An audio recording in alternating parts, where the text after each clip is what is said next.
Mais um Papo de Mulher no ar. E hoje a gente vai falar sobre um assunto muito sério: violência contra a mulher. Acompanhe.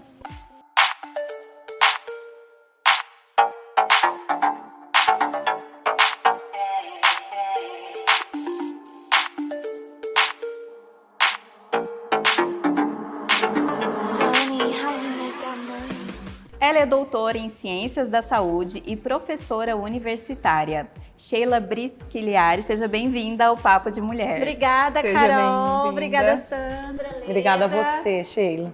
Sheila, hoje a gente vai falar sobre a violência contra a mulher. Como é o trabalho que você desenvolve com relação a esse tema? Falar sobre violência contra a mulher é um grande prazer, porque é um assunto muito discutido na mídia, mas apesar de ser muito discutido, nós temos muito a aprender ainda, né? Então eu desenvolvo pesquisas científicas relacionadas com a violência contra a mulher e pesquisas de extensão, projetos de extensão relacionados a essa temática.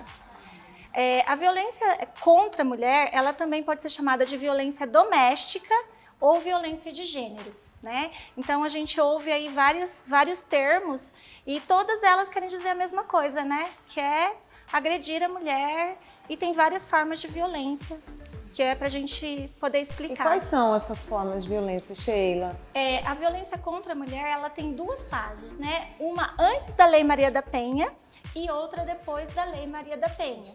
Com a Lei Maria da Penha ficou registrado 5 tipos de violência, que é a violência física, a violência sexual, psicológica e a violência moral e patrimonial, né? Então, basicamente, são esses cinco tipos de violência que a gente pode denunciar e pode registrar boletins de ocorrência que caracteriza a violência doméstica. E tem uma linha do seu estudo que você segue, né, desses 5 tipos de violência? Sim, as linhas mais comuns de pesquisa são relacionadas à violência física, à sexual e à psicológica. Uhum. E a psicológica é difícil até de você, às vezes, entender que você está sofrendo essa violência. Exato, porque tem muitas mulheres que sofrem isso no dia a dia e elas nem sabem o que é. O que é uma violência psicológica? A violência psicológica é uma ofensa emocional e que também caracteriza por afligir a sua autoestima. Então ela é considerada psicológica, então as mulheres vivem sofrendo isso no dia a dia e elas nem sabem. É o relacionamento abusivo. Relacionamento abusivo, humilhação, chantagem emocional, né? E assim, tem como você citar um exemplo até para a mulher saber que ela vive essa violência psicológica, porque às vezes ela está vivendo, não sabe. Se a gente citar um exemplo, ela fala, nossa, isso eu não sabia que era uma violência também. Uma violência psicológica é diminuir a mulher, né? Criticar a mulher, colocar ela para baixo, né? Humilhar, tanto na parte profissional como pessoal, falar algum problema relacionado que fere muito a autoestima, que é a beleza, né, a vaidade da mulher. Então, são exemplos aí de violência psicológica. Sheila, e dá a impressão que essa violência é um modo de um homem que é inseguro. Exato. De se manter a mulher com ele, de não perder. Então, sem mim, você não é nada, né? Ninguém vai te querer, é mais ou menos isso. Né? Ele tenta colocar ela para baixo para que ela não consiga visualizar outras perspectivas, né?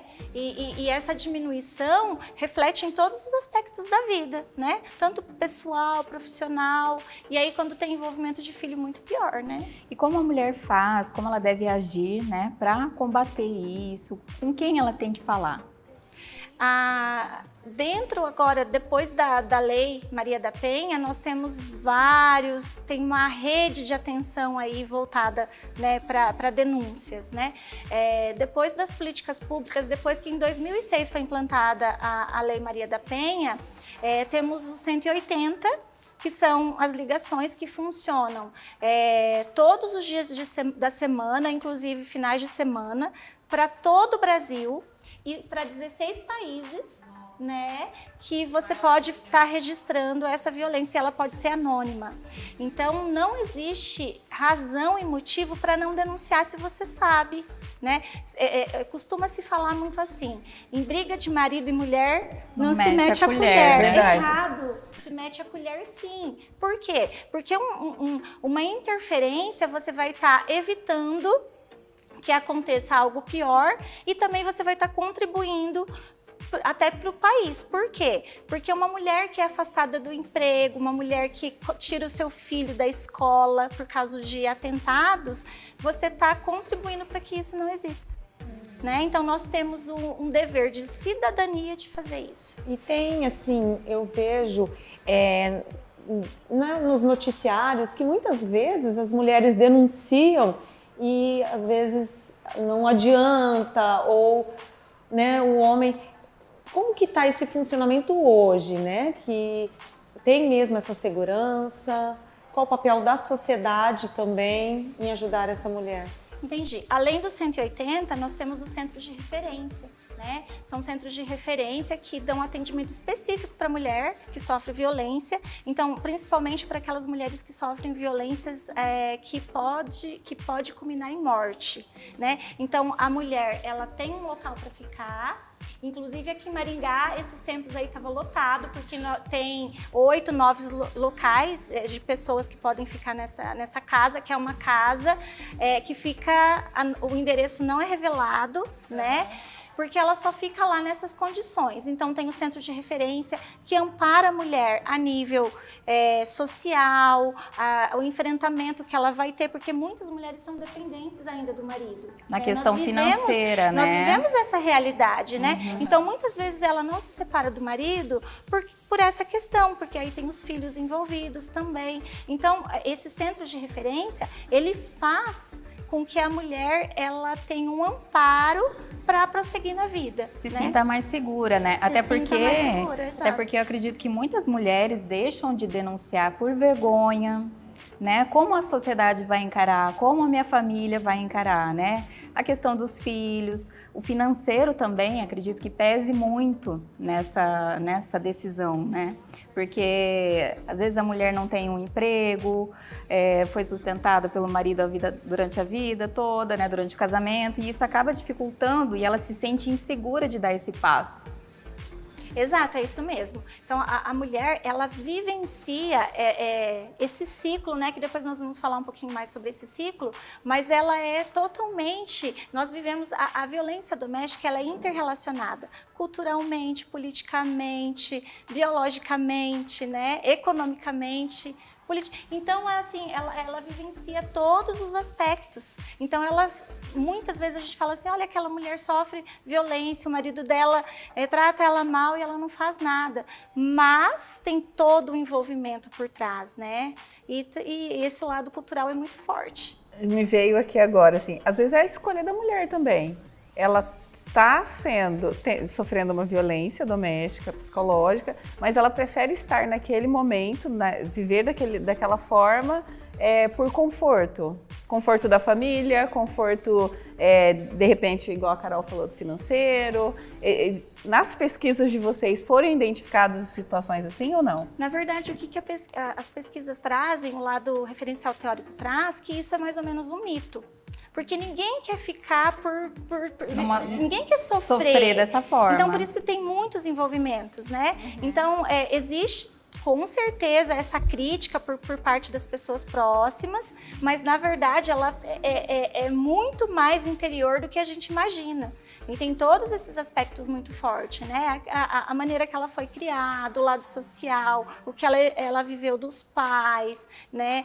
O enfrentamento realmente, porque o homem pode ter anulado ela de trabalhar.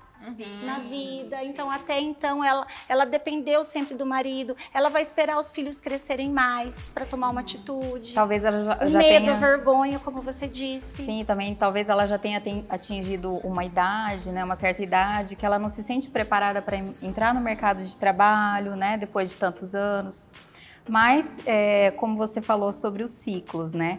Como que são esses ciclos exatamente? Porque a questão da violência contra a mulher é histórica e hoje ela está muito alarmada e ainda bem, né? E ainda bem que as mulheres podem, né, ter vários recursos para evitar isso, né, e seguir sua vida. Isso vai responder um pouco a sua pergunta, Sandra. O ciclo da violência, ele é cientificamente comprovado, né? Então, como que funciona o ciclo da violência? A mulher, ela começa um relacionamento, como a maioria dos relacionamentos, tudo tranquilo, tudo bem, né? E com o passar do tempo, o homem dá sinais de mudança no comportamento dele. Né? Então ele começa a ficar mais irritado, ele tem ataques de raiva, né? Com situações do dia a dia. Essa mulher, ela já começa a se sentir inferiorizada, ela já começa a se sentir envergonhada, e aí esses ciclos, eles começam, mas eles vão aumentando e ficando mais frequente com o passar do tempo. Né? Então a mulher até ela fica com medo de enfrentar ele quando ele está nesses momentos, por medo de acontecer algo pior. Isso vai se repetindo até que passa para a fase 2. O que é a fase 2? A fase 2 é propriamente dita o ato de violência. E aí pode ocorrer esses 5 tipos de violência que nós já citamos aqui. E né? talvez até chegar ao feminicídio, né? Exato. Que é ainda algo muito agravante, né? Exato. Culmina no feminicídio, que é o que a gente acaba se deparando aí cada vez mais aí nas mídias, porque tem uma repercussão, né?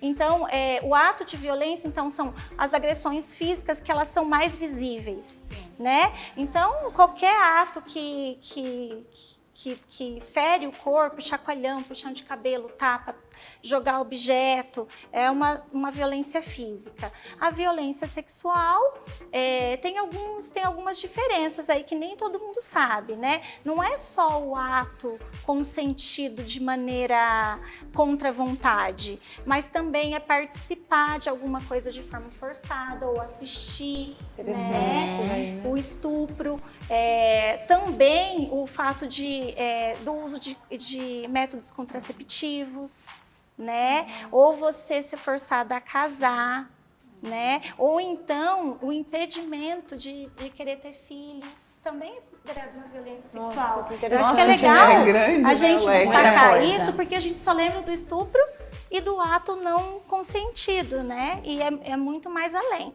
Aí nós temos a violência moral, que ela confunde um pouco com a psicológica, que na verdade o moral é aquela injúria, defamação, né? De inventar as coisas da mulher, né? Então esse mais é a violência moral.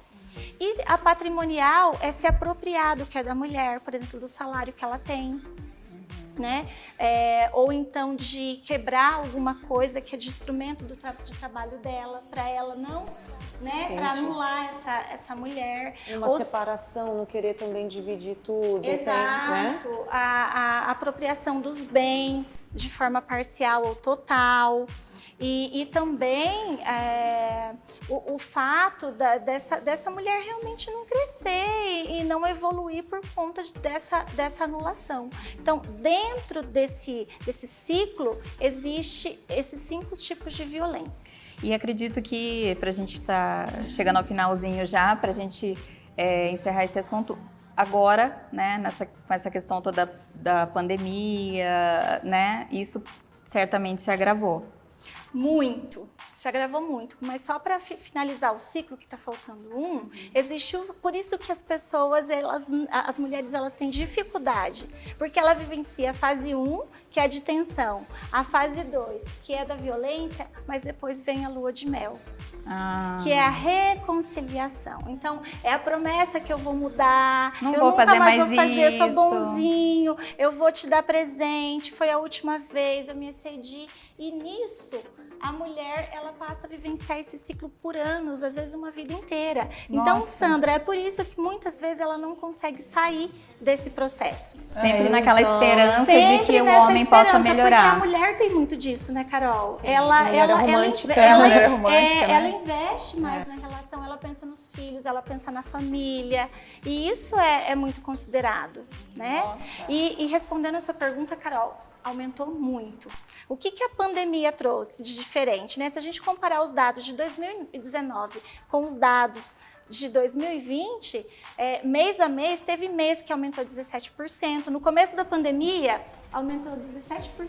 Nossa, violência. que Logo no absurdo. começo. No segundo mês de pandemia, subiu para 37%. Nossa. Fazendo um histórico dos meses aí, tem 22% a mais de violência Isso é registrada. nível do Brasil? Nível do Brasil. É um aumento muito significativo, Aham. né? E eu também não posso deixar de falar que a violência é uma pontinha do iceberg. Porque tudo isso que a gente está falando, todos esses dados estatísticos, é apenas o que nós sabemos. Porque nós sabemos que a violência ela é subnotificada. Sim. Ela não é registrada principalmente por isso mesmo, por vergonha, constrangimento, né? Da mulher deixar de registrar mesmo. E ela é uma pontinha no iceberg, porque uma violência doméstica, os filhos, né, em que situação que eles estão vivendo? Que exemplo? Como que eles vão ser no futuro? Que traumas isso vão trazer, né, para eles? Então tem muitas mulheres que pensam em não se separar do marido quando sofre violência. E é um erro. Por quê? Porque ela está contribuindo para que os filhos visualizem tudo isso, eles vivam esse processo. E aí já tem estudos falando, né, que homens que visualizam o pai ser violento com a mãe, ele tem uma grande tendência de repetição, né? Que a gente sabe muito bem disso, Se né? espelhar, né, no Se comportamento espelhar. dos pais, né? Exato. Bom, para a gente finalizar então, gostaria de te agradecer. Foi um prazer ter você aqui com a gente para falar sobre esse assunto, né, que é tão interessante, tão importante. E deixa uma mensagem para quem está acompanhando a gente. Eu que sou grata pelo convite e por poder falar de um assunto que é extremamente importante para a sociedade, né? Então, se eu puder deixar um recado para você, mulher que está assistindo esse programa, eu deixaria de realmente visualizar e das informações que foram levantadas aqui, fazer uma análise, né? Será que eu não estou sofrendo violência? Ou será que eu não tenho que contribuir para isso? Será que eu conheço alguém que sofre isso? O que eu posso fazer? Né? Então fica uma reflexão aí, porque todos nós temos envolvimento com essa questão. A sociedade precisa se alertar e vivenciar esse processo e contribuir para que a violência doméstica deixe de existir. Isso mesmo. Nossa, Sheila. Ótimo. Parabéns.